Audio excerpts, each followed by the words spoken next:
सबसे पहली तो बात यह है कि मायने यह नहीं रखता कि आपके पास क्या है, मायने यह रखता है कि आप क्या हैं। शिक्षा से आप क्या बने यह मायने रखता है, शिक्षा ने आपको क्या बनाया यह मायने रखता है। अगर एक कागज का टुकड़ा यह बताता है कि आप कितने पढ़े लिखे हैं तो आपकी शिक्षा 0 है। अगर आपका आत्मविश्वास, आपका चरित्र, आपका व्यक्तित्व इतना प्रबल हो जाए कि सामने वाले की हिम्मत न पड़े यह पूछने की कि आप कितने पढ़े लिखे हैं, तो आप शिक्षित हैं। शिक्षा व्यक्ति प्रत्येक क्षण ग्रहण करता है, लेकिन वो जो अपनी आंखें और मस्तिष्क को खुला रखता है, जिसके अंदर सीखने की कला है। आपको यहां पर आकर बोर्ड पर ही चीजें नहीं सीखनी, आपको देखना है यह व्यक्ति ऐसे चल रहा है, इसमें मुझसे ज्यादा आत्मविश्वास है, यह व्यक्ति ऐसे बोलता है, इसकी वाणी में ज्यादा ओजस्विता है, यह व्यक्ति ऐसा दिखता है, मेरा भी प्रभाव ऐसा होना चाहिए। प्रत्येक व्यक्ति का हो सकता है। ध्यान रखना, यदि आपने जवानी में अपनी जवानी को बर्बाद किया है तो सारे प्रभाव को आप लोग खो देते हैं, और अगर आपने संरक्षण किया है और विद्या की तरफ आप बढ़े हैं तो फिर आपका प्रभाव पड़ता है और आपका प्रभाव बढ़ता है। ध्यान रखना बच्चों, जिंदगी में सुख और दुख सबके मिलते हैं, सबके आएंगे। ऐसा कोई जीवन ही नहीं है जिसमें दुख ना हो, ऐसा कोई जीवन ही नहीं है जिसमें तकलीफें ना हो, और ऐसा भी कोई जीवन नहीं जिसमें सुख ना हो। लेकिन आप उन्हें घटा और बढ़ा सकते हैं।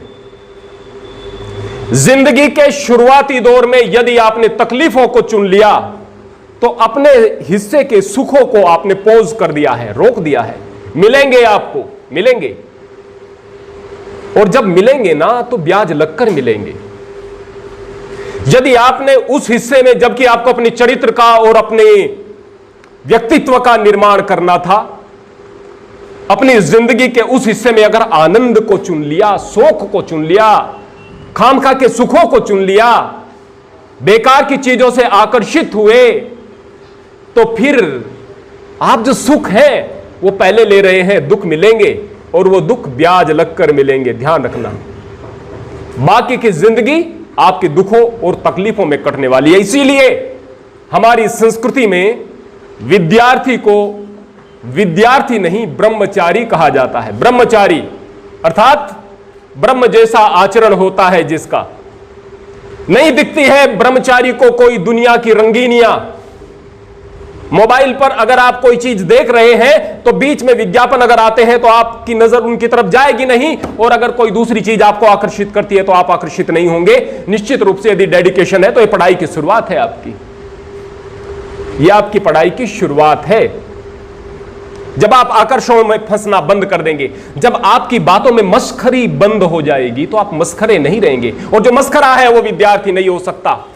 प्रत्येक बात में आपकी सीखने की ललक और लगन होनी चाहिए।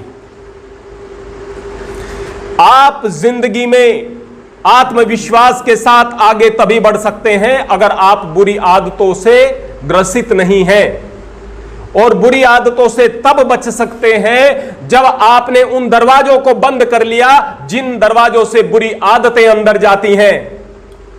और वो दरवाजे हैं आपकी आंख, आपके कान और आपकी वो ज्ञानेंद्रियां जो कि आपको गलत कार्यों के लिए आमंत्रित करती हैं। ध्यान रखना प्यारे बच्चों, ये जो जवानी नई नई आती है ना, ये थोड़े दिन ही रहती है। लेकिन अगर किसी व्यक्ति ने उस जमाने में, जबकि वह विद्यार्थी है, इस जवानी का संरक्षण किया है ना, तो ये जवानी बुढ़ापे में भी नहीं जाती। ध्यान रखना, हो सकता है एक व्यक्ति जवानी में बूढ़ा दिखाई दे और हो सकता है एक व्यक्ति बुढ़ापे में भी जवान दिखाई दे, ऐसा हो सकता है। गुरुओं के प्रति यदि सम्मान होगा तो आपने बहुत सारी चीजें सीखने का अपना मार्ग प्रशस्त कर लिया। ध्यान रखना, एक टंकी को मकान में सबसे ऊंचाई पर रखने का प्रयास किया जाता है ना, क्यों? क्योंकि उससे पानी लेना है। क्या वहां से पंप लगाने की जरूरत है? नहीं, वहां से पानी अपने आप आता है। जब टंकी में पानी जा रहा है, पंप से जा रहा है, लेकिन आता कैसे है? अपने आप। क्या किया आपने? कोई मैकेनिज्म नहीं, उस टंकी को ऊपर रख दिया है, टैंक को ऊपर रख दिया है, वाटर फ्लो अपने आप आएगा। जितना आप अपने गुरु का स्थान ऊपर रखोगे, ध्यान रखना, यह ग्रेविटी का नियम है, यह संग्रहण का नियम है। आप चीजों को संग्रहित करोगे, आपके अंदर चीजें आएंगी। जितना स्थान आप ऊंचा गुरु का रखोगे उतना चीजें आपके पास आएंगी। सुखार्थी ने कुतो विद्या, विद्यार्थी ने कुतो सुखम। जिसको सुख चाहिए उसको विद्या, क्या विद्या मिलेगी उसे? कुछ नहीं। सुख को अलग रख दो, बस विद्या चाहिए, विद्या के अलावा कुछ नहीं। यह भाव होना चाहिए। और जो सुखार्थी है उसके लिए कुछ विद्या नहीं है। जो विद्या का पुजारी है उसको मतलब नहीं कि वो गर्मी में बैठकर पढ़ रहा है या ठंड में बैठकर पढ़ रहा है, उसको सुविधा है या असुविधा है, उसको इस बात से कोई मतलब नहीं। उत्साह संपन्नम अदीर्घ सूत्रम क्रिया विधिज्ञम व्यसनेषु असक्तम सूरम कृतज्ञम दृढ़ सोर्दश्य लक्ष्मी स्वयाति निवासेतु। वैसे तो लक्ष्मी के लिए आपको पढ़ना नहीं है। पढ़ना किस लिए? कि आप अपना निर्माण करें, लेकिन पैसा आपके पास में बाय प्रोडक्ट के रूप में आएगा। कैसे? उत्साह संपन्नम। काम को करने के दो तरीके हैं, काम को छाती पर रखकर कर लो या काम की छाती पर चढ़कर कर लो। आलस्य आपके जीवन में नहीं होना चाहिए, आलस्य बिल्कुल नहीं। उत्साह संपन्नम अदीर्घ सूत्रम, कोई भविष्य की योजनाएं नहीं, कोई आलस्य नहीं। प्रमादी व्यक्ति कभी भी विद्यार्थी नहीं हो सकता है। प्रमाद से दूर रहना है। संकल्प यदि आप पैदा कर लोगे तो निश्चित रूप से प्रमाद से दूर रहोगे। जब तक आप शौक से पढ़ाई नहीं करोगे आलस्य आएगा, ध्यान रखना। और यदि आलस्य आ रहा है तो अभी आपको शौक पैदा नहीं हुआ, ध्यान रखना। आपकी उम्र के बच्चे मैंने देखा है कि रात्रि में घंटों घंटों, जब जवान बच्चे होते हैं, बेकार की बातों में, लड़की है तो लड़कों से बातों में, लड़के हैं तो लड़की की बातों में पूरी रात गुजार दिया करते हैं। शरीर को खराब करते हैं, जीवन को खराब करते हैं, अपने मां बाप के और अपने भविष्य को खराब करते हैं। वो नींद कहां गई? तब नींद क्यों नहीं आई? वो शौक है, वो काम मन से हो रहा है। जो काम मन से करोगे ना वहां नींद नहीं आती है, ध्यान रखना। अदीर्घ सूत्रम, अदीर्घ सूत्री कौन होगा? मैंने बताया जिसको शौक होगा, अदीर्घ सूत्रम। उत्साह संपन्नम अदीर्घ सूत्रम क्रिया विधिज्ञम, काम करने के ढंग को जानने वाला। निरर्थक रूप से आप काम करोगे कोई लाभ नहीं। गुरु है इसलिए कि मार्गदर्शन बताए, आपको काम करने के ढंग को बताए। व्यसनेषु व्यसक्तम, व्यसनों से दूर रहे। व्यसन क्या है? व्यसन क्या बीड़ी शराब गुटखा यही व्यसन है? अरे नहीं, फालतू बोलना भी व्यसन है, बेकार की बात करना भी व्यसन है। जो भी चीज आपको आपके लक्ष्य से भटकाए वो व्यसन है, जो लक्ष्य में सहायक है वो व्यसन नहीं है। व्यसनेषु व्यसक्तम सूरम, बहादुर है। बहादुर कौन? कि हम जवान हुए हैं, हम उसके मुंह पर थप्पड़ मार देंगे, हमें कुछ कहा नहीं। भाई आप कुछ सुनने की क्षमता रखें। कोई बंदा कहता है अरे भाई मैं बुरी बात बिल्कुल सहन नहीं करता, ऐसे कह रहा है जैसे बड़ी बात, मैं बुरी बात को सहन नहीं करता बिल्कुल भी। फिर सहन किसे करते हो? अच्छी बात को सहन करने की जरूरत नहीं।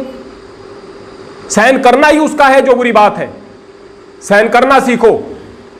जब सहन करना सीख लोगे तो जीवन में रहना आ जाएगा। जिसको सहना आ गया उसको रहना आ गया, ध्यान रखना। उन चीजों को सहन करो। फिर बहादुरी कहां? विपत्ति आए तो आप उससे घबराओ मत। आप गरीब हैं, कोई दिक्कत नहीं, गरीबी बाधा नहीं बनेगी। आपके दिमाग में चीजें कम आती हैं, स्मृति कम है, कोई बात नहीं, मैं अभ्यास ज्यादा करूंगा, उसको बेहतर बनाऊंगा। एक बच्चा गुरु के पास जाता है, गुरुजी मेरे हाथ में रेखा है क्या पढ़ाई की? गुरुजी कहते हैं कि नहीं है, तुम नहीं पढ़ पाओगे, रेखा नहीं है विद्या की। बोले गुरुजी ये रेखा कौन सी की अवरुद्ध हो गई है? इस रेखा को आगे मिलना चाहिए था। बोले कि अच्छा, तो नोकीला पत्थर लिया और उस हाथ को झट से वहां से काट दिया, रेखा को बनाया, गुरु के हाथ पास गया।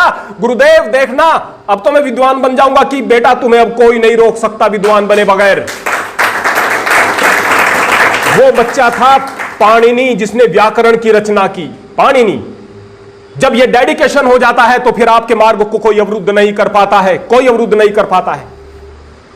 तो इसको कहते हैं बहादुरी। विपरीत परिस्थिति हो उससे लड़ना है, कृतज्ञ किए गए एहसान को मानने वाला हो। आज आपके गुरुदेव आपको ऐसी स्थिति में पढ़ाने की तरफ चल रहे हैं जब उनके पास संसाधन नहीं है। हो सकता है आपके पास साधन ना हो सकता है आपके गुरु के पास साधन ना हो।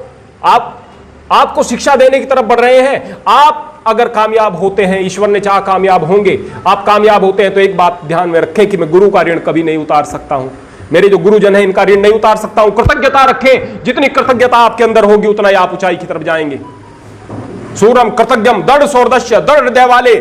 परिस्थिति कुछ भी आ जाए डरना नहीं है, हटना नहीं है, झुकना नहीं है। बीमारी है कोई दिक्कत नहीं, गरीबी है कोई दिक्कत नहीं, माँ बाप को परेशानी है कोई दिक्कत नहीं, इनसे भी लड़ूंगा। घर के हालात खराब है कोई दिक्कत नहीं, मेरे पास आने जाने के साधन नहीं है कोई दिक्कत नहीं, लेकिन दृढ़ता के साथ अपने लक्ष्य की तरफ बढ़ना है। जब ये लक्षण होंगे, लक्ष्मी स्वयाति निवास है, तो उसके बाद पैसा तो आपके पास में अपने आप निवास के लिए आएगा।